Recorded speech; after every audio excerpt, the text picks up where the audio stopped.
बिस्मिल्लाहिर्रहमानिर्रहीम। Welcome to balance byte. Chapter number 10 factory overhead. उसमें हमने आज करना है calculation and application of factory overhead rate. 10.1 calculate predetermined factory overhead absorption rate. अभी हम पढ़ के आए थे और इंट्रोडक्शन में फैक्ट्री ओवरहेड अब्जॉर्प्शन रेट के डिफरेंट मेथड्स हैं बेस्ड ऑन। अब जिसकी बात वो कहेगा आपने रेट कैलकुलेट करना है बेस ऑन, जिसको कहेगा उसको उससे डिवाइड कर देंगे। यानी बेस में हमेशा वो आती है जिससे डिवाइड करते हैं। अगर वो कहेगा base on unit of output तो यूनिट ऑफ आउटपुट बेस में आ जाएगा। डायरेक्ट लेबर और है, मशीन और है, डायरेक्ट लेबर कॉस्ट है, मटीरियल कॉस्ट है और प्राइम कॉस्ट है। फिर वो कहता है necessary data as under budgeted overhead. Fix और वेरिएबल दोनों दिए हुए हैं, इन दोनों को ऐड करेंगे तो हमारे पास एस्टिमेटेड एफओएच आ जाएंगे या बजटेड ओवरहेड आ जाएंगे। उसके बाद बजटेड मटेरियल कॉस्ट दी है, लेबर कॉस्ट दी है, डायरेक्ट लेबर ऑर्स दिए हैं, मशीन ऑर्स दिए हैं और यूनिट ऑफ आउटपुट दिए हैं। और आपको ये कहा गया है कि इन सब की बेस के ऊपर आपने क्या कैलकुलेट करना है, factory overhead absorption rate calculate करना है बेस ऑन। सबसे पहले है हम लिखेंगे फैक्ट्री ओवरहेड एब्जॉर्प्शन रेट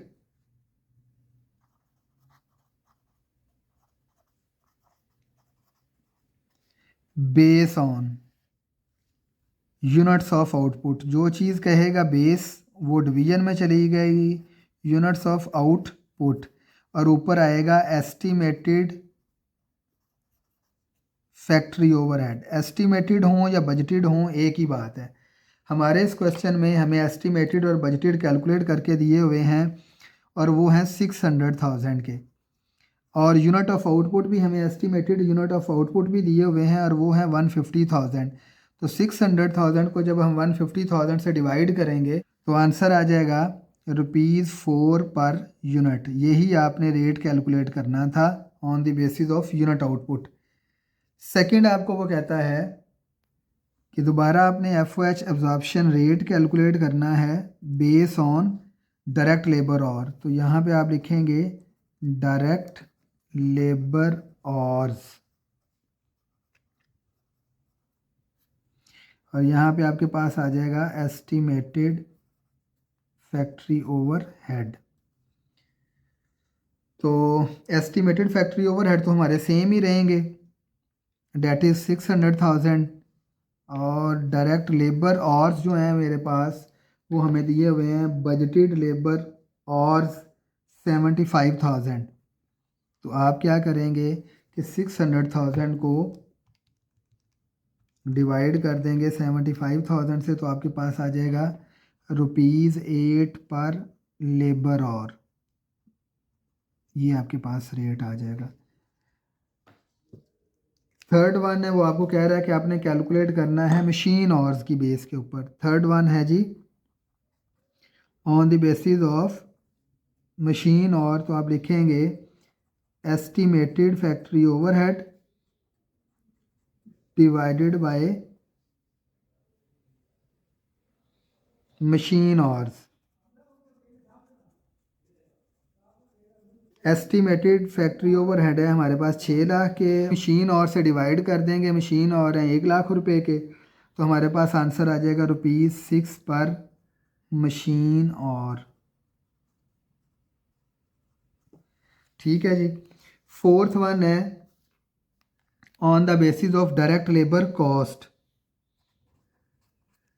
तो आपने एफओएच एब्जॉर्प्शन रेट कैलकुलेट करना है ऑन द बेसिस ऑफ, आप लिखेंगे एस्टिमेटेड एफओएच डिवाइडेड बाय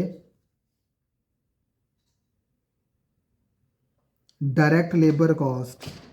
तो डायरेक्ट लेबर कॉस्ट पे आप उसको क्या कर देंगे, डिवाइड कर देंगे।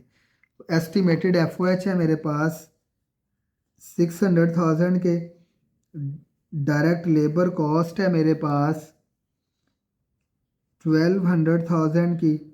और हमने क्या करना है, इसको मल्टीप्लाई बाय कॉस्ट है तो मल्टीप्लाई बाय 100 करेंगे। तो इसको भी हम मल्टीप्लाई बाय 100 करेंगे तो आंसर हमारे पास आएगा 50%।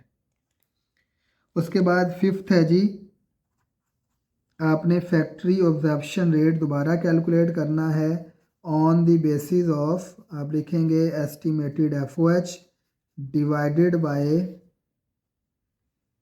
मटेरियल कॉस्ट और कॉस्ट है तो मल्टीप्लाई बाय फार्मूला 100 से मल्टीप्लाई होगा। तो एस्टिमेटेड कॉस्ट है हमारे पास 600,000 की, मटेरियल कॉस्ट है हमारे पास 500,000 की, और उसको मल्टीप्लाई बाय 100 कर देंगे तो हमारे पास आंसर आ जाएगा कि 600,000 डिवाइडेड बाय 500,000 मल्टीप्लाई बाय 100, तो आंसर आ जाएगा 120%। अब उसके बाद लास्ट रिक्वायरमेंट है वो है जी प्राइम कॉस्ट। तो 6.1 है हमारे पास, आपने factory overhead absorption rate calculate करना है। आप लिखेंगे estimated factory overhead divided by prime cost और मल्टीप्लाई बाय 100 हो जाएगा। अब आपको पता है कि जो प्राइम कॉस्ट होती है, prime cost is equal to direct material cost plus direct labour cost. तो डायरेक्ट मटेरियल कॉस्ट है हमारे पास 500,000 की और लेबर कॉस्ट थी 1200,000 की, तो ये टोटल हमारे पास होगी प्राइम कॉस्ट 1700,000 की। तो हम यहाँ पे लिखेंगे 600,000 डिवाइडेड बाय 1700,000 मल्टीप्लाई बाय 100, तो हमारे पास आंसर आ जाएगा 600,000 डिवाइडेड बाय 1700,000 मल्टीप्लाई बाय 100, तो हमारे पास आंसर आ गया 35.29%। ये 6 मेथड हैं जो हमने पहले भी पढ़े थे कि अब्जॉर्प्शन रेट कैलकुलेट करने के या फैक्ट्री ओवरहेड रेट कैलकुलेट करने के 6 मेथड हैं, और इन 6 मेथड में से कोई एक मेथड कंपनी यूज़ करती है, लेकिन इस क्वेश्चन में उसने हमसे 6 के 6 क्वेश्चन जो है वो 6 के 6 मेथड टेस्ट करवाए हैं और उन्होंने कहा कि हमें आप कैलकुलेट करके बताएं। तो यहाँ पे हमने अब अगर इसको एलेबोरेट करें तो हम कुछ इस तरह से करेंगे कि जो एस्टिमेटेड FOH है उसका 35.29% जो है वो FOH रेट होगा। तो ऊपर हमारे पास पर यूनिट है, फिर पर लेबर और है, फिर मशीन और है, और उसके बाद लेबर कॉस्ट थी, और कॉस्ट वाले सारे फार्मूलाज 100 से मल्टीप्लाई होते हैं। तो ये क्वेश्चन था जी 10A1। 10.2 जो है वो बिल्कुल सेम है, उस क्वेश्चन को आप खुद कीजिएगा। उसमें सिर्फ ये चीज़ होगी कि आपको एस्टिमेटेड FOH इकट्ठे आपको नहीं दिए होंगे 600,000 के, बल्कि in the form of variable, और FOH दिए होंगे, फिक्स FOH दिए होंगे। तो आपने क्या करना है कि वेरिएबल FOH को और फिक्स FOH को प्लस कर देंगे तो भी एस्टिमेटेड FOH आ जाएंगे, या आपको वेरिएबल और फिक्स नहीं बताए होंगे, डायरेक्ट आपको बता दिया होगा कि एस्टिमेट फैक्ट्री ओवरहेड जो है वो नेक्स्ट टाइम पीरियड के इतने हैं। तो आप वो फार्मूला में ऊपर लिखेंगे, जिस बेस पे कहेगा उस बेस पे डिवाइड करेंगे और आप ये रेट कैलकुलेट कर लेंगे। उसमें किसी किस्म का कोई प्रॉब्लम हो तो आप कमेंट सेक्शन में जाके मैसेज कर सकते हैं। Thank you so much.